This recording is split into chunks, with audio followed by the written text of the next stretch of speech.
لوگ باتیں تو کرتے ہی رہیں گے، کبھی ان کی باتیں بے مقصد ہوتی ہیں، کبھی دکھ دینے والی ہوتی ہیں، اور کبھی بالکل غلط ہوتی ہے، مگر اللہ تعالی ہمارے دلوں کو تسلی دیتا ہے۔ سورہ یاسین میں اللہ سبحانہ و تعالیٰ کے ارشاد گرامی ہے، فلا يحزنك قولهم، ان کی باتیں تمہیں غمگین نہ کریں۔ یاد رکھیں، آپ کی پہچان لوگوں کی رائے نہیں ہے، آپ کی اصل پہچان آپ کا کردار، آپ کی نیت، اور آپ کا اللہ تعالیٰ اور اس کے پیارے حبیب صلی اللہ علیہ وسلم سے تعلق ہے۔ اس لیے لوگوں کی منفی باتوں کو بادل کی طرح گزرنے دیں، انہیں اپنے دل میں نہ بٹھائیں، انہیں بار بار ذہن میں نہ لائیں۔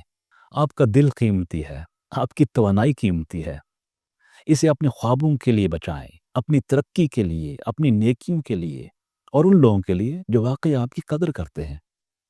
دل صاف رکھیں، اچھا کرتے رہیں، آگے بڑھتے رہیں، اپنی توجہ صرف اللہ تعالیٰ کی رضا اور اس کے حبیب صلی اللہ علیہ وسلم کی پیروی پر رکھیں۔ اللہ تعالیٰ ہمیں مضبوطی عطا فرمائے، آمین۔